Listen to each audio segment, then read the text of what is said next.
Hello everyone, welcome to the first series of Tech Rev Run, where we are going to understand Docker containers.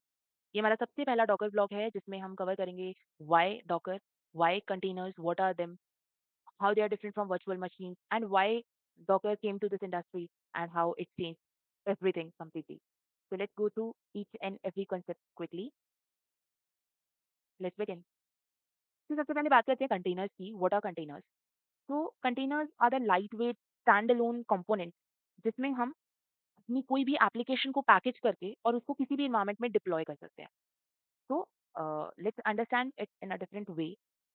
What I mean to say, suppose we have sort of packages, say Python, Git, Perl command, wget, or maybe many more. And my application, some of my executable files, say sample.py, or some applications are available. And I want to run these set of application into some environment, say on an AWS environment, or maybe on a Windows, or maybe some other places. तो इन सारी applications को मैंने एक जगह package कर दिया. इसको मैं जिस एनवायरनमेंट में थ्रो करना चाहूँ आई कैन.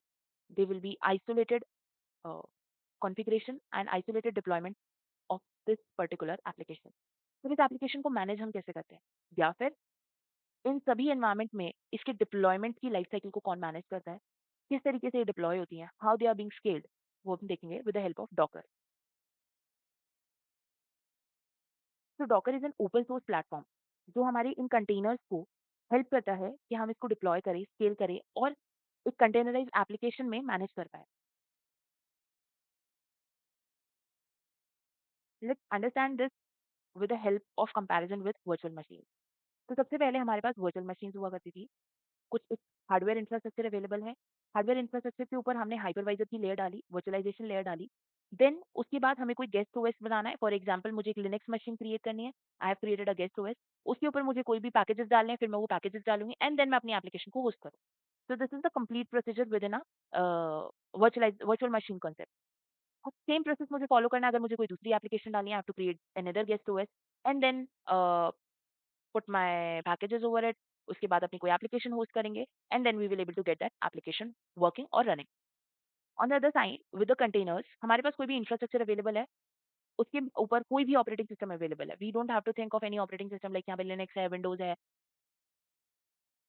उसके ऊपर we just create a container engine और इस कंटेनर इंजन की हेल्प से we will start putting our containers that will host any set of applications. जैसा कि मैंने अभी बताया, a container can is a packaged form of any application जिसमें सारे डिपेंडेंट पैकेजेस आपने डाल दिए and it will host a isolated application for you. Now, what is this container engine? So, Docker here is our container engine that is allowing these containers to be hosted on any operating system.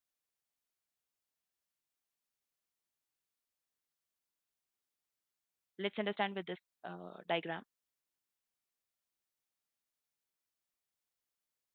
Suppose हमारे पास यहाँ कोई भी operating system available है. Suppose मेरा Windows ही है जिसके ऊपर मैं अभी काम कर रही हूँ. इसके ऊपर मुझे कुछ कंटेनर्स डालने हैं. तो first of all I have to put a container engine.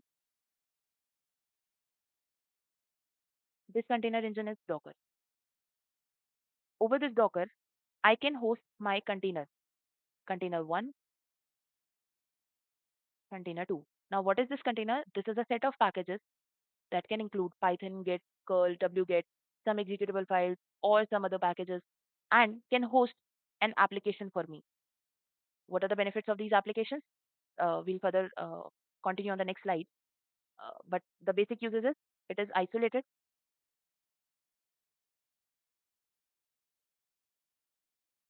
not taking all the memories or not taking any complete or not holding any resources from the host OS.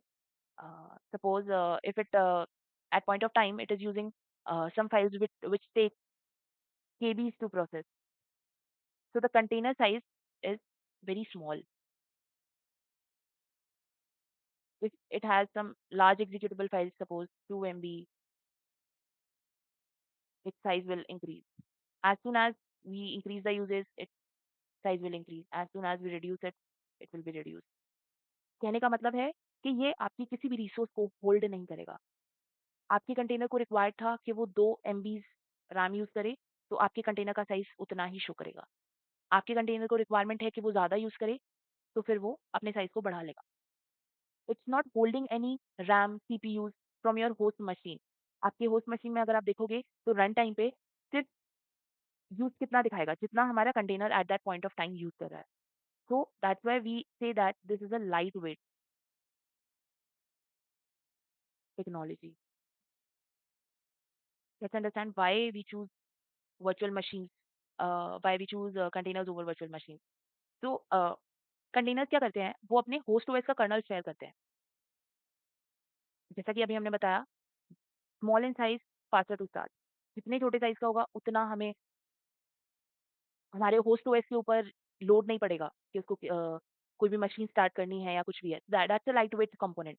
Then हम VMs की बात करते हैं, virtual machine के लिए पूरा guest OS है और उसके लिए वो मेमोरी और सीपीयू को कंजम्प कर लेगा। फॉर एग्जांपल मैंने एक वर्चुअल मशीन को लॉन्च किया जिसका साइज मुझे 2 जीबी का रखना है। उसमें मुझे रैम यूज करनी है 2 जीबी, तो मुझे वो पहले ही एलोकेट करनी पड़ेगी। जब मैंने वो वर्चुअल मशीन बनाई उसी टाइम पे मुझे उसे 2 जीबी का साइज देना पड़ेगा। और अगर उस टाइम पे मैं अपने विंडोज़ में रैम देखूँगी, तो it will be 2 GB only. Suppose मैंने एक वर्चुअल मशीन लॉन्च की, वीएम लॉन्च किया, मुझे यहाँ पे 2 जीबी रैम की रिक्वायरमेंट थी। मैंने इसको पहले ही एलोकेट कर दिया। तो मेरा जो होस्ट ओएस था, इसमें इनिशियली 8 जीबी था, बट अब यहाँ पे 6 जीबीज़ बचा है। मीन्स अगर मुझे कोई और प्रोसेस फॉलो करना है, कोई और प्रोसेस यहाँ पे रन करना है, तो मेरे पास सिर्फ 6 जीबीज़ का रैम है। भले ही मैं इस वाले 2 जीबी को यूज़ नहीं कर रही हूँ। मेरा वीएम सिर्फ स्टार्टेड है, यूज़ नहीं कर रहा है कुछ भी, कोई प्रोसेस रन नहीं हो रहा है, कोई एप्लीकेशन रन नहीं हो रही है, लेकिन फिर भी ये जो 2 जीबी हैं, ये वीएम होल्ड करके रखेगा अपने पास and these 6 GB will be used by the host OS for any other application that we want to run. I hope अभी हम क्लियर होंगे कि वर्चुअल मशीन्स क्यों पिक्चर में कैसे पिक्चर में थी और फिर कंटेनर्स ने किस तरीके से इस प्रॉब्लम को सॉल्व किया, जो रिसोर्स होल्डिंग का प्रॉब्लम था। Then just quickly go through the terms why we choose Docker, why we choose container engines over virtual machines। तो ये पोर्टेबल होते हैं, हम इसको किसी भी मशीन के ऊपर रन कर सकते हैं थोड़े से मॉडिफिकेशन के साथ। ऑल्दो हमें बहुत ज़्यादा मॉडिफिकेशन इसलिए नहीं चाहिए होता है क्योंकि ये एक सेपरेट कंटेनर्स हैं, आप इसे सेपरेट एक तरीके से एक इंस्टांस के तरीके से यूज़ करते हैं।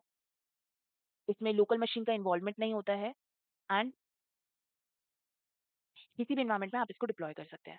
एफिशिएंट होते हैं, लाइट वेट होते हैं, कम रिसोर्स यूज़ करते हैं और कर्नेल का होस्ट ओएस का कर्नेल शेयर करते हैं। आइसोलेटेड एनवायरनमेंट में हम इनको रन कर सकते हैं। कोई भी कंटेनर आपस में एक दूसरे को इफेक्ट नहीं करेगा। Means a, suppose I have 2 containers, so that one container is equivalent to one laptop for me and the other container is equivalent to other laptop for me। 2 अलग-अलग लैपटॉप्स हैं, कोई आपस में कम्युनिकेशन रहता है, WAN networking, वो हम Docker network में आगे पढ़ेंगे। देन दे आर स्केलेबल, हम अपनी एप्लीकेशंस को स्केलेबल फॉर्म में इम्प्लीमेंट कर सकते हैं, जो अभी हम आगे कुबरनेटिस की सीरीज में पढ़ेंगे। Then they have faster deployments, हमें कुछ भी टेस्ट करना है, अगर हमें वीएम्स की हेल्प लेंगे कुछ भी चीज़ टेस्ट करने के लिए, तो we need to go through the complete setup. Instead of that अगर हम कंटेनर्स का यूज़ करेंगे तो इसका सेटअप बहुत फास्ट होता है, तो आपको किसी भी एप्लीकेशन को डिप्लॉय करना है, टेस्ट करना है, तो container is a faster option. They are being consistent means आपको विंडोज़ के ऊपर रन करना है, आपको लिनक्स के ऊपर रन करना है, आपको किसी क्लाउड प्लेटफ़ॉर्म के ऊपर रन करना है, be it private cloud, be it public cloud, हर एनवायरनमेंट में containers will behave the same. What I said, that is a box or a package of your application that you are going to install on different environments, be it your staging environment, deployment, the production deployment, etc. What's next in Docker? So we have multiple concepts of Docker और उसकी अलग-अलग implementations हैं। Industry में उसके क्या-क्या use cases हैं, क्या-क्या commands हैं, हम उन्हें कैसे यूज़ करते हैं। We will cover all these concepts in the next vlog. Stay tuned for the next vlog. Till that time, like, comment, share, and subscribe this channel for English version of Docker